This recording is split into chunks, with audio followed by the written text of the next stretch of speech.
இன்றைக்கி வந்து பார்த்தோம்னா டேரக்டர் ராம் அவர்களுடைய டைரக்ஷனில் வெளியே வந்திருக்க பறந்து போ படத்தினுடைய ரிவ்யூ தான் வந்து பார்க்க போகிறோம். ஆக்சுவலாக இது வந்து ராமினுடைய ஒரு 6வது படம் நினைக்கிறேன். இதுக்கு முன்னாடி ஒரு 5 படம் எடுத்திருக்காரு. கற்றது தமிழ், பேரன்பு, தங்க மீன்கள், தரமணி, அந்த மாதிரி நிறைய படங்கள் வந்து எடுத்திருக்காரு. எல்லா படமுமே பார்த்தீங்கன்னா ரொம்பவே பியூட்டிஃபுல்லாக இருக்கும்.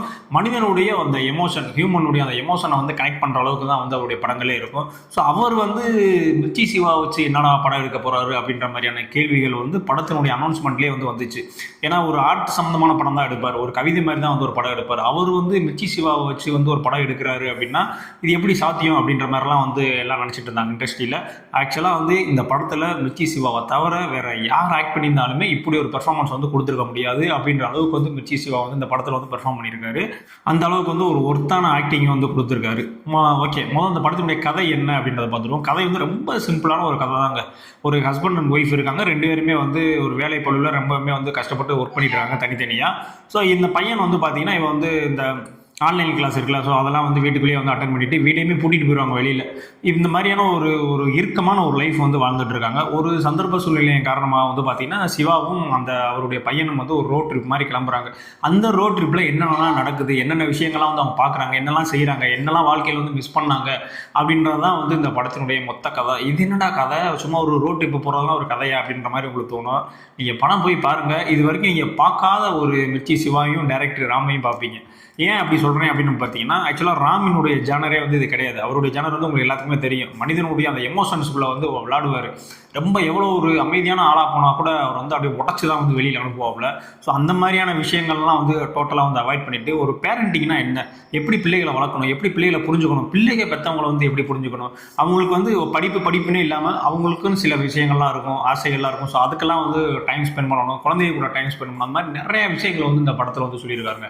ஆக்சுவலாக எனக்கு தெரிஞ்சு ராம் வந்து அவர் காசு சம்பாதிக்கணும் அப்படின்லாம் வந்து வரலன்னு நினைக்கிறேன். ஏன்னா 2006, 2007 நினைக்கிறேன். அப்போ தான் வந்து கற்றது தமிழ் படம் வந்து ரிலீஸ் ஆச்சு. கிட்டத்தட்ட இப்போ வந்து ஒரு 18 வருஷம் ஆக போகுது.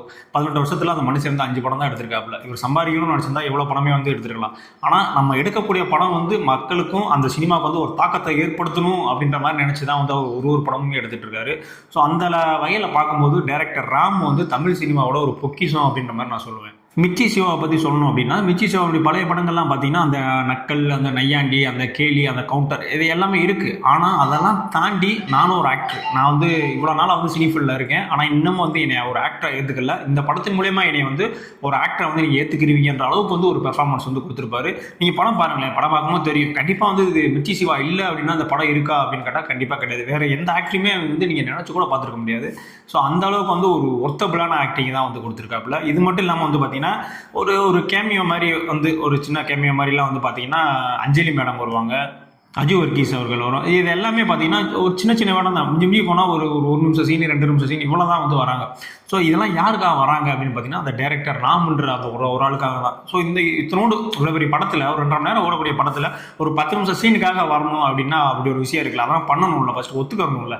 ஸோ அந்த மாதிரி விஷயங்கள்லாம் ஒத்துக்கிட்டு பண்ணியிருக்காங்க. ஸோ அவங்க வரக்கூடிய சீன்ஸ்லாம் பார்த்தீங்கன்னா ரொம்ப கம்மி தான், ஒரு 10 நிமிஷம் அவ்வளோதான் வருது. ஆனால் அதுவே வந்து பார்த்தீங்கன்னா அவ்வளோ பெரிய இம்பாக்ட் வந்து அந்த கதையில் வந்து உருவாக்கியிருக்கும். ஸோ அந்த அளவுக்கு வந்து ராமினுடைய அந்த ரைட்டிங், கேரக்டரைசேஷன்லாம் வந்து ரொம்பவுமே பக்காவாக அமைஞ்சிருச்சு. எனக்கு தெரிஞ்சு ரொம்ப நாளுக்கு அப்புறம் வந்து பார்த்தீங்கன்னா ஒரு சண்டை கிடையாதுங்க படத்தில், ஒரு ஆபாசம் கிடையாது, ஆபாசமான வசனங்கள் எதுவும் கிடையாது, ரொம்ப கோபமாக கத்துறது கிடையாது, ஒரு மாஸ் சீன்ஸ் கிடையாது, ஃபைட்டு கிடையாது, ஐட்டம் டான்ஸ் கிடையாது, எதுவுமே இல்லைங்க. எதுவுமே எதிர்பார்த்து வந்து இந்த படத்துக்கு வந்து உட்காராதீங்க.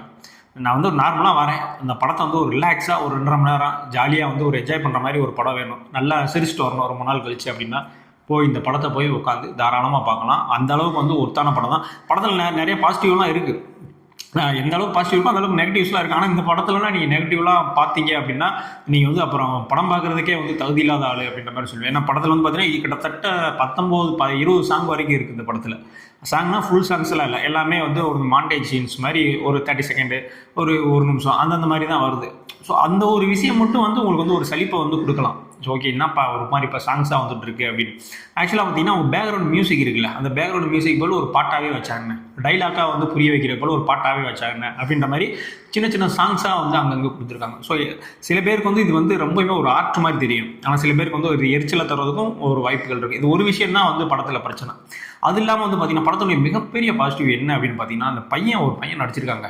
கிட்டத்தட்ட வந்து 46 பேரை என்னமோ வந்து ஆடிஷன் பண்ணி அதுக்கப்புறம் வந்து இந்த பையனை வந்து செலக்ட் பண்ணியிருக்காங்க. அந்த பையனுடைய பேர் என்னன்னு பார்த்தீங்கன்னா மிதுன் ரியாஜ். ஆக்சுவலாக வந்து இந்த மிதுன்ற பையன் வந்து இந்த பையனுக்கு தனியாக வந்து நேஷனல் அவார்டு கிடைக்கிறதுக்கு அதிக வாய்ப்பு இருக்குது. அந்த அளவுக்கான ஒரு ஆக்டிங் வந்து கொடுத்துருப்பான். ஒரு அப்பா பையனுக்குள்ள ஒரு சேட்டையான ஒரு பையன்பா, எங்கே போனாலும் எங்கெல்லாம் தொலைஞ்சு போயிடறான், அந்த ஒரு சேட்டை பண்ணிகிட்டே இருக்கக்கூடிய ஒரு பையன் துருன்னு. ஸோ அதில் வந்து ஒரு ஆக்டிங் வந்து கொடுத்துருப்பான். சரி, நிறைய இடத்துல வந்து எமோஷனலான டைலாக்ஸ் மூலிமா நம்மளே வந்து கலங்கடிச்சிருவான். ஸோ அந்த அளவுக்கு வந்து ஒரு பர்ஃபெக்டான ஆக்டிங். இந்த படத்தில் வந்து அந்த மிர்ச்சி சிவாவையும் இந்த மிதுனையும் 2 பேரும் எடுத்துட்டோம் அப்படின்னா அந்த படத்தில் ஒன்றுமே இல்லை. இவங்க 2 பேரும் அந்த ராமினுடைய அந்த ஸ்க்ரீன் பிளேவும் சேர்ந்து தான் வந்து இந்த படத்தை வந்து தூக்கி நிப்பாட்டியிருக்கு. இது இல்லாமல் வந்து பார்த்தீங்கன்னா கிரேஸ் அவர்கள் வந்து நடிச்சிருக்காங்க. ஸோ தமிழில் வந்து புதுசாக வராங்க. மலையாளத்தில் வந்து அவங்க நிறையா நடிச்சிருந்தா கூட தமிழுக்கு வந்து இவங்க புதுசு தான்.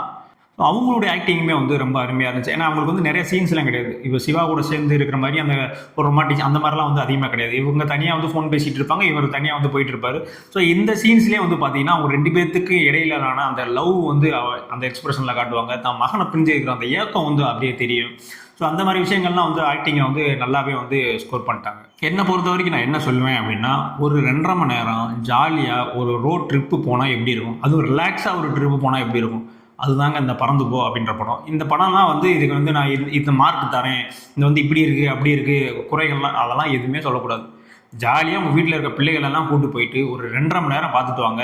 கண்டிப்பாக அந்த படம் பார்த்து முடிஞ்ச பிறகு உங்களுக்கு பிள்ளைகளை பற்றி சில விஷயங்கள் புரியும். பிள்ளைகளுக்கும் பெற்றவங்களை பற்றி இதெல்லாம் இருக்குது அப்படின்ற மாதிரியான எண்ணங்கள் வந்து அவங்களுக்கும் தோன்ற ஆரம்பிக்கும்.